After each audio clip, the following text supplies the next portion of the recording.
Uh, I'm gonna... Everything's okay. I got my map. Got my Audacity recorder. Yeah, I'm gonna start trying to record this now. Emergency order. Defeat the Metroid of the planet Zebeth and destroy the Mother Brain, the mechanical life vein. Galaxy Federal Police, M510. So, hello, lovely viewers of YouTube and beyond. Hi, my name is Matthew Rand. And, here's a new Let's Play, I hope. Metroid, the first one, 1986, Nintendo. Yeah, we're gonna start this. We don't need that, intro screen again. So, Metroid, yes. I tried playing this game, like, I don't know, about, how long, 4 years ago? And I decided to, like, stop because I was dying too much. And all that, and it just got crazy, so, yeah, I decided to hang it up. But not this time. No, this time, I'm gonna beat this game, damn it. And I'm gonna get everything. Get over here, you. Ah.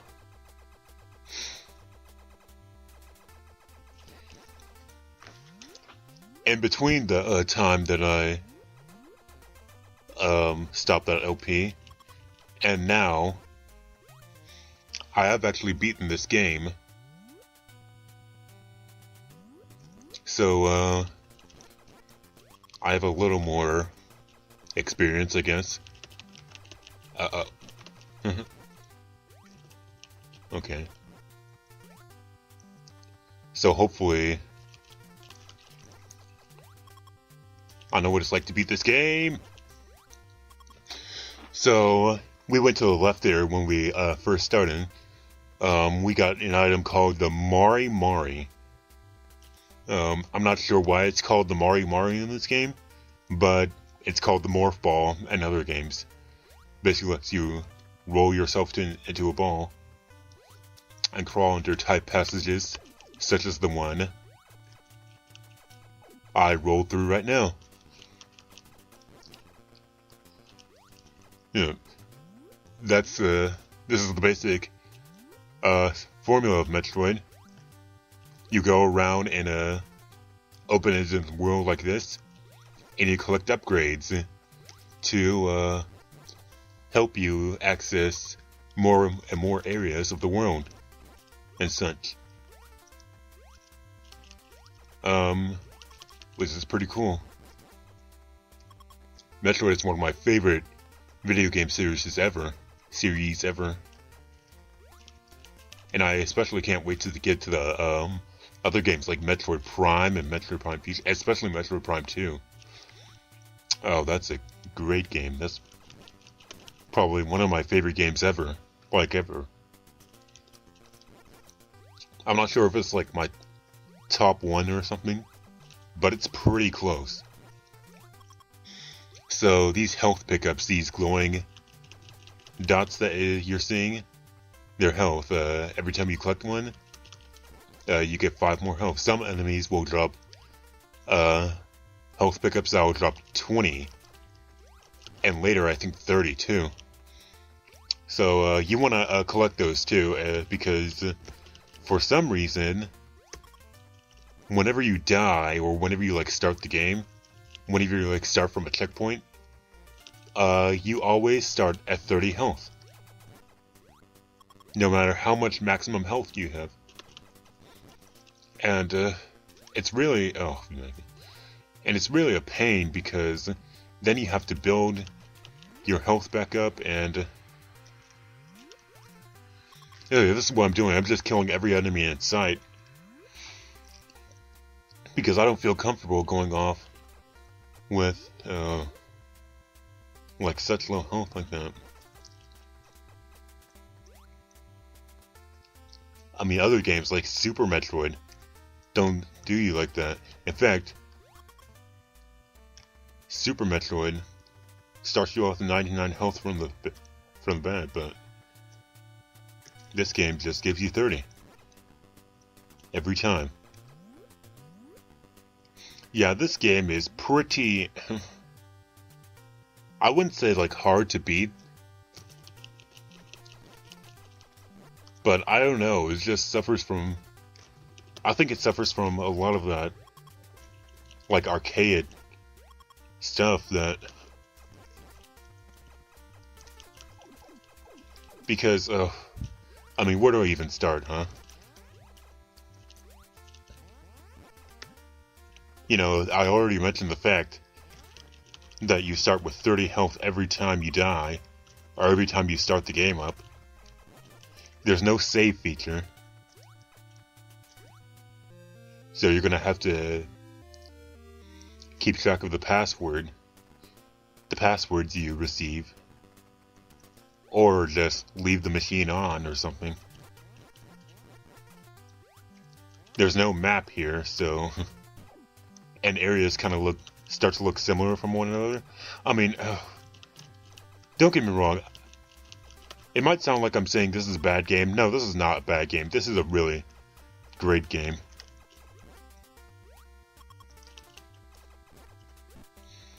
You know, it is a really good game. But the thing is that, hang on, how much are we in? 7 minutes. Okay, so the thing is that, you know, a lot of the choices that they made here are, like, so archaic, like I said. And, you know, by the time Super Metroid came around, I'm gonna, quote Nintendo Caprice on here. Ow. And I quoted him in the other Let's Play 2 I did about a couple years ago. And he said that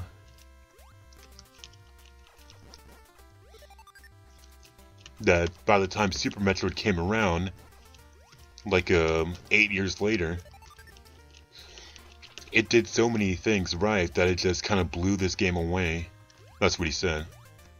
And honestly, it's really true. I mean, again, this is not a bad game by any means. Oh no. It's just some of the aspects of it can really drive someone up a wall if they're not prepared for it. Like for the controls, like Super Metroid lets you shoot down and stuff. Down diagonally. You can shoot up in this game, like I think I've been doing. You can't shoot diagonally. You can't shoot down diagonally or whatever. You can't roll into a ball in the air like you could in Super Metroid. I don't think you can do that in Metroid 2 for the Game Boy.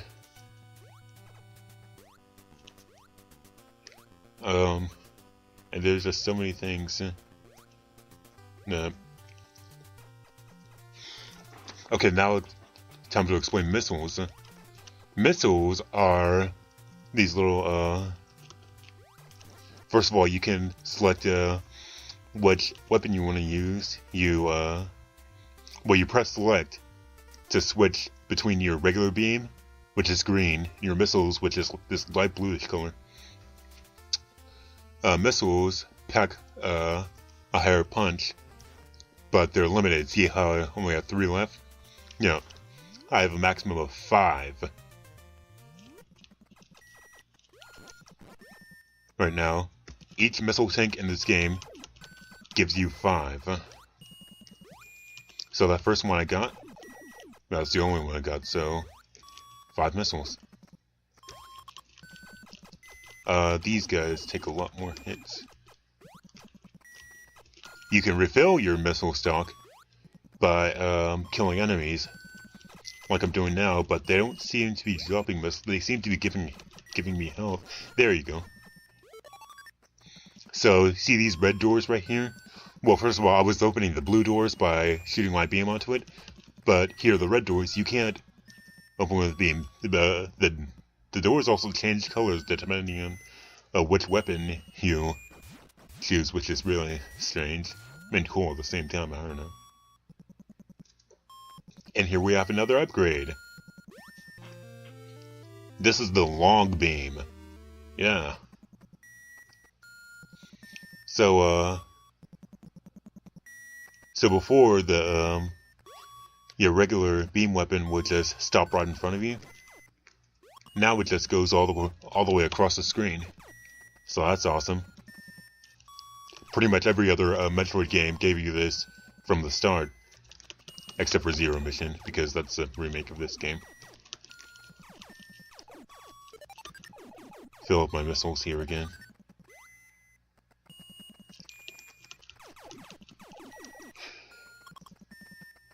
And yeah. Huh. Yeah, see these blue doors, you can open them by shooting your beam. You can open them with missiles too, but I wouldn't waste missiles on them unless you have a lot of them. So we came up here to get the long beam. This area, by the way, is Breadstar, or Brinestar. I like Brinestar better, actually. I know it's really pronounced Brinstar, but I don't know, I like Brinestar. Oh, jump, please. Oh, dude.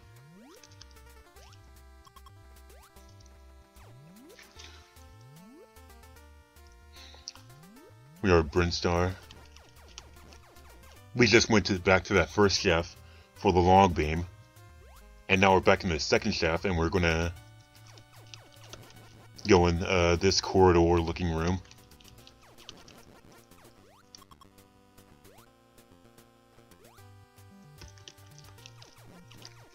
And these things screeze, I believe. They just fly around. But it hits you.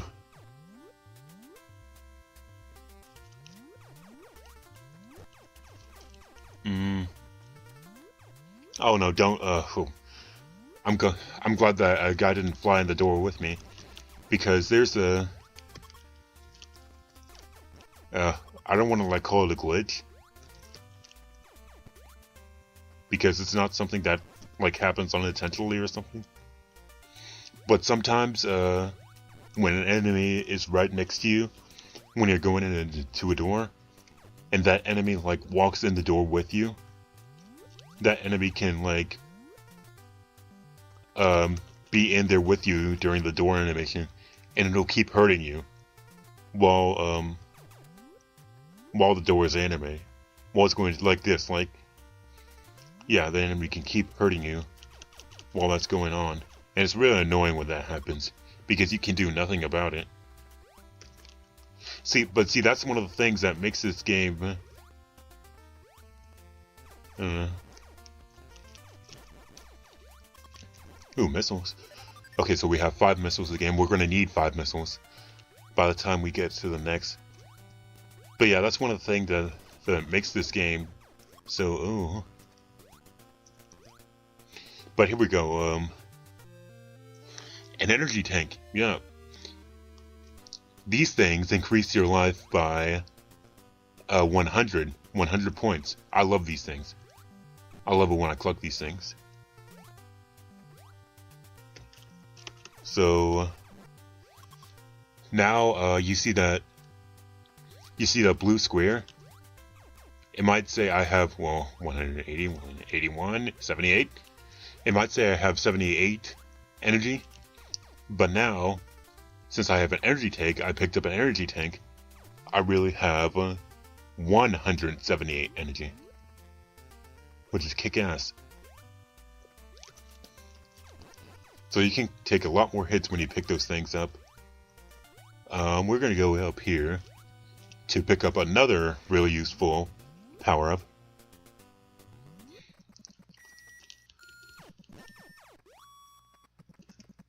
Hey.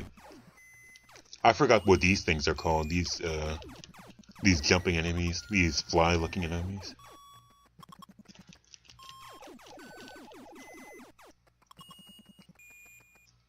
Alright, come on. Hey. Yeah, you can't duck down either. Like, when you press down, you just go straight into the wall. You can't you can't, like, duck and shoot something on the ground. So, there are power-ups that let us, like, shoot things on the ground when we're standing up like this. But those are later. So here's another missile door. 5 missiles. And another power-up. Bombs. These are one of the things that let you take care of ground enemies that you can't reach with your beam. You go into a ball and you press B button. The B button. And it lays an explosive blast, a concussive blast, as the Metroid Prime series calls it.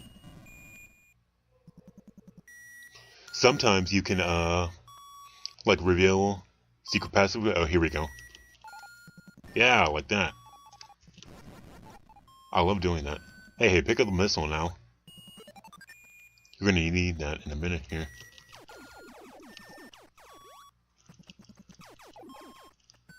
Ow.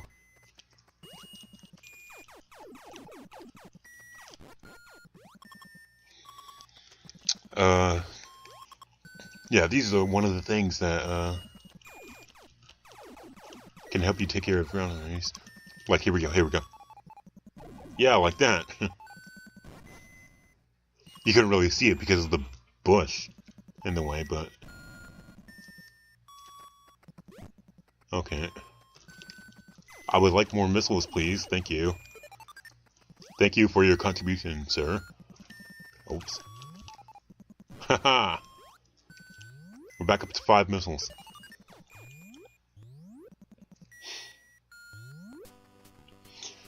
Okay, so, yeah, sometimes with bombs, you can reveal, like, secret passages, like fake blocks or something.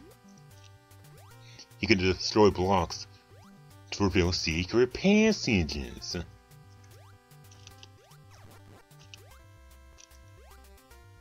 And, we'll be seeing that in a second here.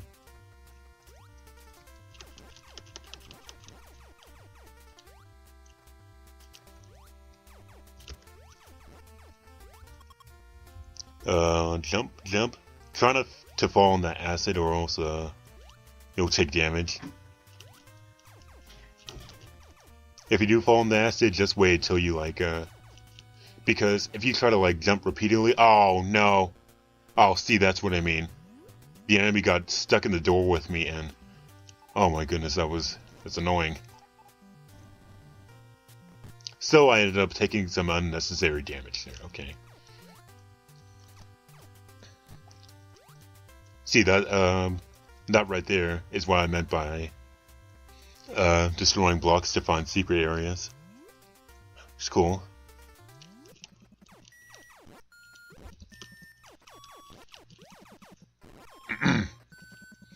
And so we're in another item room here.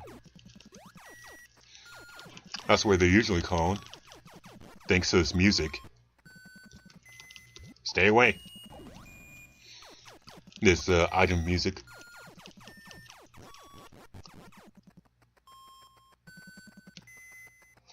And another missile door. Oh man, my right.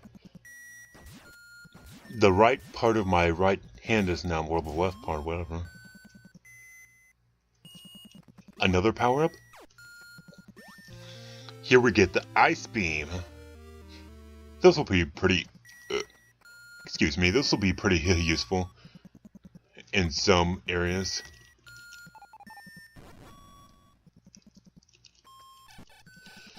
But, ice beam, it freezes enemies like that. And it does have a number of uses. Frozen enemies can be jumped on just like platforms. They also stop in place, of course. Ow. Yeah, they also stop in place. So I don't know, I can use this guy to skip a couple of platforms there. This is kind of weird right here. You have to, like, wait for the, well, no. You have to kind of get, like, caught by the block up there so you can get back up because your jump is not high enough. Normally, your jump isn't high enough. We will get an item later to help that. And that is a very good item right there. The thing about the ice beam here, oh, first of all, let me say this. Oh,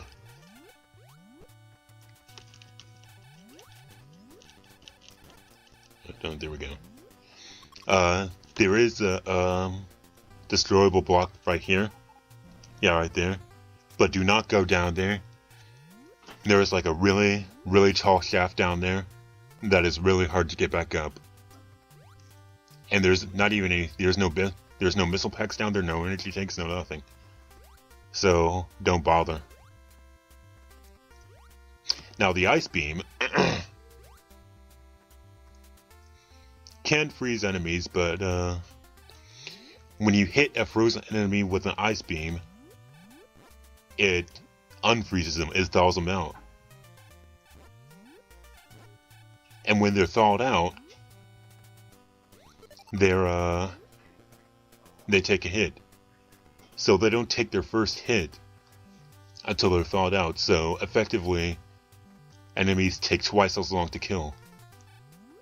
What can be, I don't know, can be a problem, I guess? But it's alright. Yeah.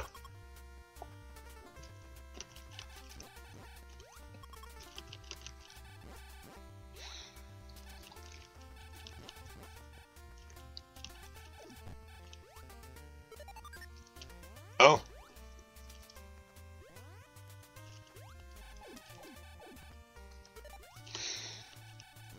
So, I think we're reaching our stopping point for today. Because we got quite a good bit done in Brent Star, Brian Star. And, oh, avoided that guy.